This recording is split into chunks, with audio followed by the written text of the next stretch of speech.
Personal విషయానికొస్తే మీ marriage life కొంచెం disturb అయిందని See, విన్నాను. రీసెంట్‌గా uh, ఒక 2 months back. see, everyone has their own yes. personal issue. అంటే ఇప్పటి వరకు ఈ ఈ అంశం ఇప్పుడు ఎవరికీ అంటే తెలియలేదు. ఒకటి, everyone will have their own personal issue. When we start our life together, difference of opinion ఉంటుంది. సో డిఫరెన్స్ ఆఫ్ ఒపీనియన్లో ఎవరి లైఫ్ వాళ్ళది. And in this generation we can't say ఇది ఇట్లా ఉండాలి అది అట్లా ఉండాలని వీ కాంట్ టెల్. ఒపీనియన్స్ వేరే ఉన్నాయి. So we have our different parts. So we have separated.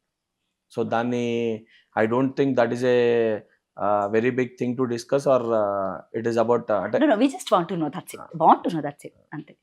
Yes. అయితే రేవంత్ రెడ్డి సర్కార్ అనుకోవాలా, లేకపోతే కాంగ్రెస్ మళ్ళీ అధికారంలోకి వచ్చింది అనుకోవాలా? ఎందుకంటే పాలన చూస్తుంటే ఎక్కడ అది కాంగ్రెస్ పాలనలాగా కనిపించట్లేదు అని బయట ప్రజలు చర్చించుకున్నటువంటి అభిప్రాయం మాత్రమే. అంటే అంటే వాళ్ళ దగ్గర నుంచి మేము తీసుకున్న ఫీడ్బ్యాక్ మాత్రమే. అయితే రేవంత్ రెడ్డి సర్కార్ నడుస్తుంది అంటున్నారు, ఏం చెప్తారు సార్? 100% ముఖ్యమంత్రి గారు ఎవరు ఉంటారో వారి పేరు పైనే ప్రభుత్వం నడుస్తుంది.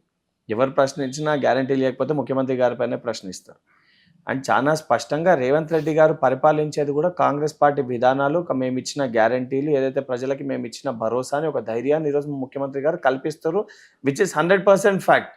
దాంట్లో ఏంటంటే తెలంగాణ సొమ్ముని అక్రమంగా దాచుకుంటాం, కానీ మేము తెలంగాణకి దొరలం, తెలంగాణకి మేము డిక్టేటర్లము, మేము రాజులము, మమ్మల్ని ప్రశ్నించే హక్కు ఎవరికి లేదని చెప్పి ఈరోజు కొంతమంది ఆ రకంగా రేవంత్ రెడ్డి గారిని చిత్రీకరించే ప్రయత్నం చేస్తారు. కానీ తెలంగాణ ప్రజలకి సంపూర్ణమైన ఒక స్పష్టత ఉంది.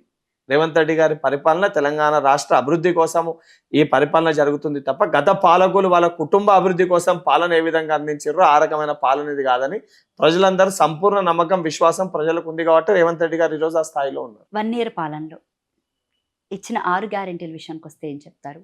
420 హామీలు అన్నారు, దాని తర్వాత 21 హామీలు చేశారు. 21 హామీల విషయానికి వస్తే ఏం చెప్తారు? 6 గ్యారెంటీలు ఇప్పటి వరకు మీరు ఎన్ని అమలు చేశారు? గుండె మీద చేసుకొని చెప్పండి. ఒకటి, నేను ఏది మాట్లాడినా కూడా మా లెక్క మేము అది ఇది ఆలోచించుకుంటూ మాట్లాడాం. మేము ఏది మాట్లాడినా కూడా మా ప్రతి మాట కూడా మా గుండె లోతుకెళ్ళి ఆలోచించే మాట్లాడతాం. ప్రజలకి చేసిన దాని గురించే మాట్లాడతాము. అండ్ ప్రజలకు ఏం మాట ఇచ్చినామో ఆ మాట పైన నిలబడే పార్టీ మాట. ఏదైతే మేము ప్రభుత్వం ఏర్పడిన మొట్టమొదటి రోజు తెలంగాణ రాష్ట్రానికి కానీ తెలంగాణ రాష్ట్ర ఏర్పాటులో కానీ క్రియాశీలక పాత్ర పోషించింది మహిళలకి.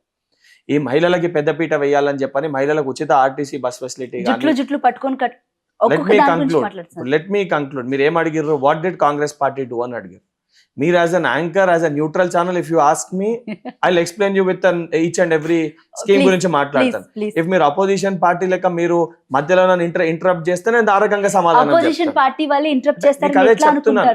మీకు అదే చెప్తున్నాను. ఇప్పుడు మీరు నన్ను క్వశ్చన్ అడిగారు, మీరు ఒక్కొక్క గ్యారంటీ గురించి అడిగితే నేను సమాధానం చెప్తాను. ఏమి చేసిండ్రు కాంగ్రెస్ పార్టీ అని అడిగారు. లాస్ట్ 1 year లో మీరు ఏం చేసారు? So be brief with your question. So నేను ఆన్సర్ తోటి బ్రీఫ్ ఉంటాను. ఫస్ట్ మీరు అడిగిన క్వశ్చన్ కి, ఏదైతే కాంగ్రెస్ పార్టీ ఏర్పడిన మొదటి సంవత్సరంలో మహిళలకి పెద్దపీట వెయ్యాలి, ఎందుకంటే మహిళలే ఆ రోజు ఉద్యమ సమయంలో కానీ వాళ్ళ ఏదైతే సంబంధించి వారి పిల్లలు కానీ లేకపోతే వాళ్ళ ఇంట్లో వాళ్ళ హస్బెండ్స్ కానీ పెన్ డౌన్ చేసి అనేక ఇబ్బందులు పడి ఇళ్ళని నడిపింది మహిళలు. ఆ మహిళలకు ఏదైతే ప్రాధాన్యత కల్పించాలో, పెద్దపీట వెయ్యాలని చెప్పని ఉచిత ఆర్టీసీ బస్ ఫెసిలిటీని తీసుకొని వచ్చి, దానితో పాటు 500 రూపాయలకి గ్యాస్ సిలిండర్, 200 యూనిట్ల ఉచిత కరెంటు, మహిళలకి పావులా ఏదైతే వడ్డీ లేని రుణాలు కానీ, దానితో పాటు ఏదైతే గ్రామీణ ప్రాంతాల్లో రైతులకి రుణమాఫీ కానీ, 2 లక్షల రూపాయల రుణమాఫీ కానీ, దానితో పాటు ముఖ్యంగా నీళ్లు, నిధులు, నియామకాల పేరు పైన ఏదైతే సంబంధించి తెలంగాణ రాష్ట్రంలో ఉన్న నిరుద్యోగ యువతని ఒక మోసం చేసి వారు ఏదైతే కంప్లీట్ గా ఒక నమ్మకాన్ని కోల్పోయే విధంగా, అంటే ఎగ్జామ్ పెట్టుడొకెత్తు, నోటిఫికేషన్ వచ్చుడొకెత్తు, ఎగ్జామ్ పెట్టుడొకెత్తు, ఆ ఎగ్జామ్ పేపర్ లీక్ అవుతుందా లీక్ కాదా అనే ఒక పరిస్థితి, ఒక గందరగోళ పరిస్థితి ఉండే తెలంగాణ రాష్ట్రంలో.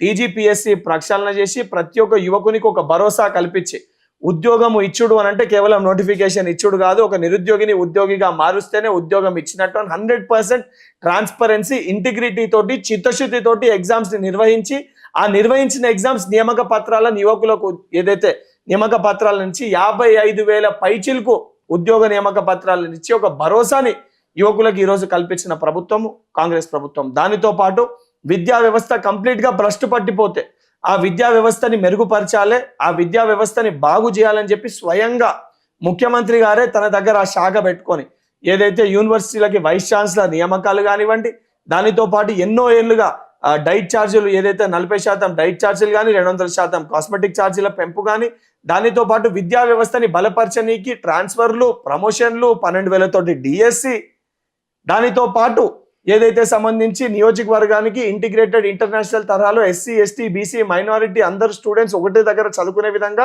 మొదటి దఫాలో 26 స్కూళ్లు ప్రారంభించి, రెండో దఫాలో 28 స్కూళ్లు, మొత్తం ఈ సంవత్సరంలో 119 నియోజకవర్గాల్లో 119 ఇంటిగ్రేటెడ్ ఇంటర్నేషనల్ తరహా మోడల్ స్కూళ్ళని ప్రారంభించి, కేవలం చదువుతో పాటు చదువుకున్న విద్యార్థి ప్రభుత్వ ఉద్యోగం రాకపోతే ప్రైవేట్ రంగంలో కానీ ఇతర రంగంలో రాణించే విధంగా స్కిల్ని అందించాలని చెప్పి స్కిల్ డెవలప్మెంట్ యూనివర్సిటీని తీసుకొని స్టార్ట్ చేయడం జరిగింది. దానితో పాటు క్రీడా రంగంని ప్రోత్సహించారని చెప్పి స్పోర్ట్స్ యూనివర్సిటీని స్థాపించి, అంటే ఒక విద్యార్థి పుట్టినప్పటికెళ్ళి, తెలంగాణలో ఒక బిడ్డ పుట్టినప్పటికెళ్ళి తన కాళ్ళపైన తను నిల్చొని కావాల్సిన ఒక స్కిల్ నేర్పించే స్థాయి వరకు అన్ని రంగాల్లో అందరికీ, రైతులకు కానీ, బడుగు బలైన వర్గాలకు కానీ, విద్యార్థులకు కానీ, రైతులకు కానీ, మహిళలకు కానీ అందరికి కూడా ఏదైతే సముచిత న్యాయము, అందరినీ కూడా ఏదైతే సమన్వయం చేసుకుంటూ అందరికి ఒక భరోసాని, ఒక ధైర్యాన్ని ఈ ప్రజా ప్రభుత్వంలో మా గౌరవ ముఖ్యమంత్రి గారు, మా కాంగ్రెస్ ప్రభుత్వం కల్పించగలిగింది. దీన్ని తట్టుకోలేక, దీన్ని జీర్ణించుకోలేక,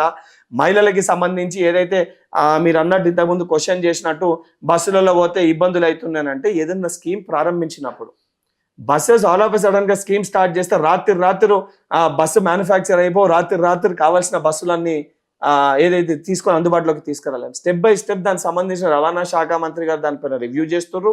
ఎప్పటికప్పుడు కొత్త బస్సెస్ ని ఇనాగ్రేట్ చేసిండ్రు.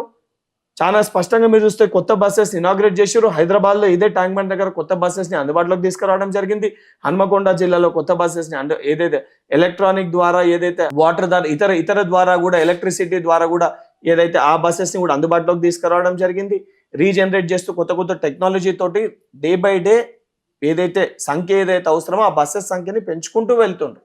మొదటి రోజు ఉన్నదానికి ఈ రోజు ఉన్నదానికి చాలా డిఫరెన్స్ ఉంది. కానీ ఇక్కడ విచిత్రం ఏందనంటే, ఏది తీసుకొచ్చినా కూడా అందులో ప్రతి దాంట్లో కూడా ఒక 1-2% ప్రాబ్లం అనేది ఉంటుంది.